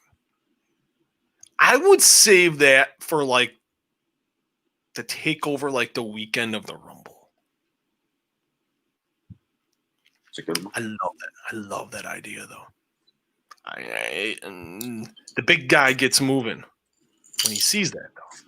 I will admit, it does make it move. DY, it does make it move. I'm not opposed to that idea. When the big guy starts moving. All right, you said you had one more on this day before you had some technical issues. What is the last on this day, Daryl? We have one more. 2008. A young heel, Christopher Jericho, versus Shawn Michaels in a ladder match for the World Heavyweight Champion. He Instagrammed a picture this morning saying this was 12 years ago today. That was one of the most heated, realistic-looking rivalries in history, in WWE history. Jericho versus Shawn Michaels in 2008. When they had the heel turn, hey, I'm not hurt. I was faking it. I used it. That's the time that we lost to Jericho-tron. That's the last time we saw the Jericho-tron on the actual highlight reel.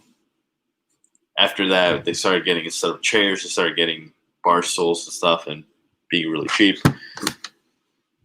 But yeah, that's a good understate. Also on that card, No Mercy 2008 was the card.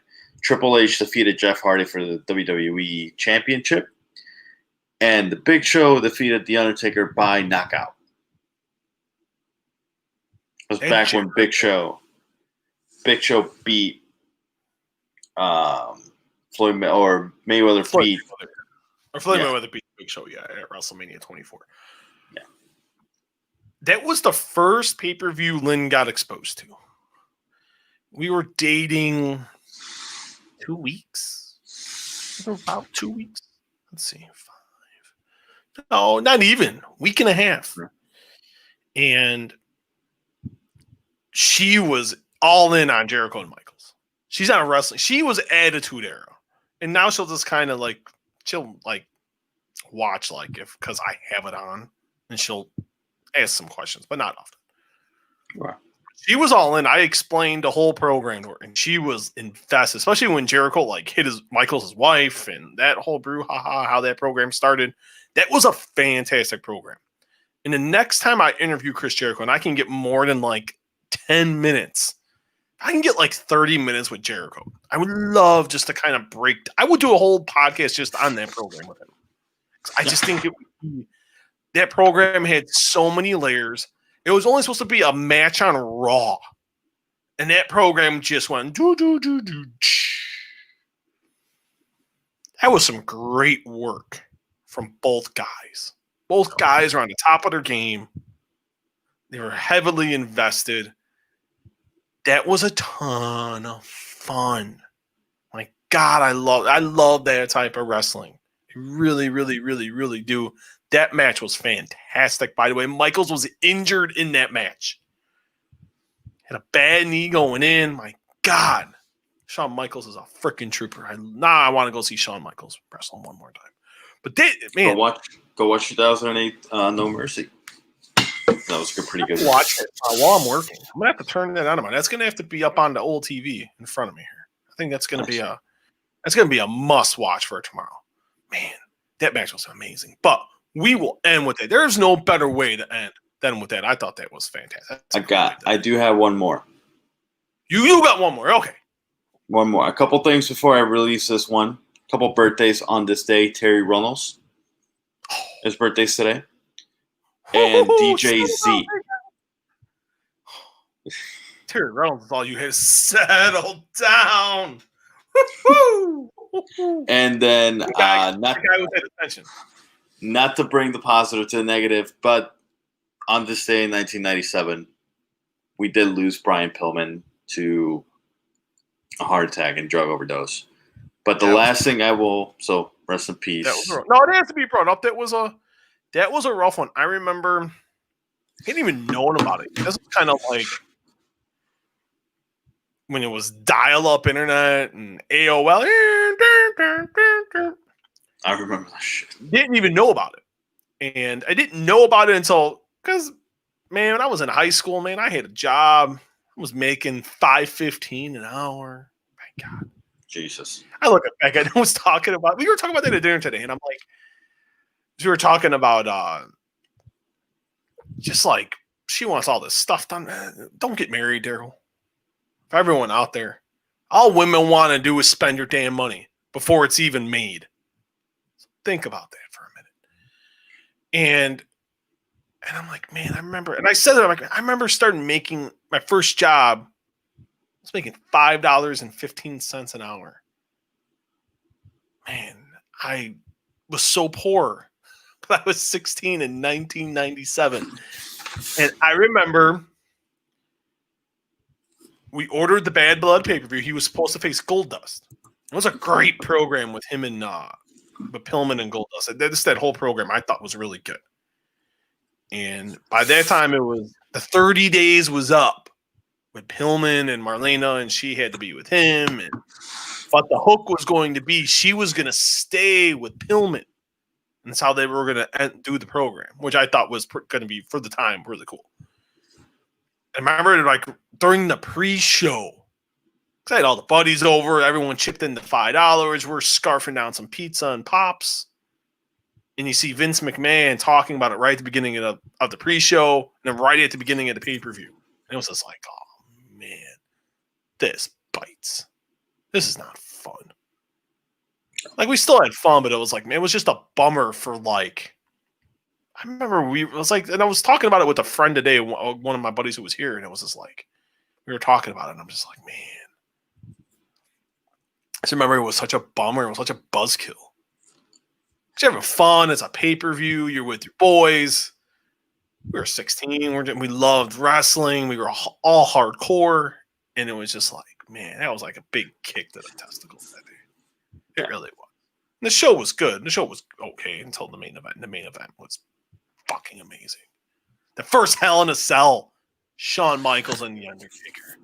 It's gotta be Kane. That's gotta be Kane. That was my last on this day. It's gotta be Kane. Oh, it's all good. It's all good. We brought it up.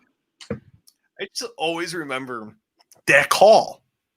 He's walking down with Paul Bear, and I'm like, I've always felt so bad for JR and Lawler. And whoever was in Gorilla on the headset, having to hear him get so loud like that. Hopefully they had the volume cranked it down as low as they can go, as long as they still heard him. Because I heard stories he was damn loud, popping eardrums every time he did that. My God. It's gotta be Kane. Oh my God. It's the brother of The Undertaker.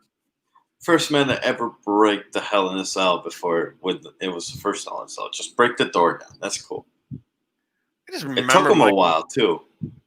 Yeah, it took him a hot minute. The match was great. Oh my God, Shawn Michaels was the best worker in the world at that time. Oh my God, it was, and he showed it in that match. And Taker more than held his own. Michaels dropped from halfway part up the cell. I just remember bloody as fuck. Holy cow! I mean, one match he like went up and he's just like, match was awesome. It was the debut of Kane. I don't think I remember being satisfied with at the end of that show. It was pretty. It was an exciting. That wasn't like the beginning. You knew. Because then what we got 3 weeks later with the Age in the Cage. You know what? We should do a podcast on that in a couple weeks. Age in the Cage. I think we need to do I think that whole entire show, that Halloween Havoc 97. I think we need to do a podcast on that. Okay. I want to shit on that match. I want to shit on that because that pay-per-view was awesome until that match. That pay-per-view main event was one of the worst main events in the history of the program. And people wonder why WCW shit the bed. It ended with that main event. It started with that main event and just continued. But that is it for today. Thank you to everyone who has watched. Thank you so much. It really means a lot. You guys are really making this train move. If you're watching via Facebook Live, it's simple. Leave a reaction to the video and leave any questions or comments. But more importantly, like the Walkway to Fight Club and follow the Facebook page. We're on Twitter. We're at Walkway Fight. We're on Instagram, the Walkway to Fight Club, all in lowercase letters. If you watched it via YouTube, it's simple, guys. Subscribe to the channel. Give a thumbs up to the video and leave any questions or comments you guys do have. This will be available tomorrow morning up on iTunes, Google Play, Spotify, any of your favorite podcasting platforms. It will be up then. Daryl, how can the fans reach you, my friend? Right here on Twitter, DYWoodigo21, and then on Instagram, Daryl17 Rivera. Spelled right here. It's one R and one Y, or one L. A lot of people have been spelling it 2 R's and 2 L's. I don't know why. But yeah, it's right here. The simplest way. Simplest way to spell it. People are a bunch of idiots. I didn't know I never knew Daryl had 2 L's or 2 R's. That's interesting. Yep. You'd be surprised, my man. You learn something new every day. I can be found at Muehlhausen JR on the Twitter machine. And then I can be found on Instagram, Muehlhausen MMA. We will be back on Wednesday, recapping the Wednesday Night Wars, AEW Dynamite, WWE NXT. All shows should be great. I'm looking forward to Wednesday night. For the handsomest man in the room, Daryl Rivera, I am Stephen Muehlhausen. We will see you Wednesday night. Peace.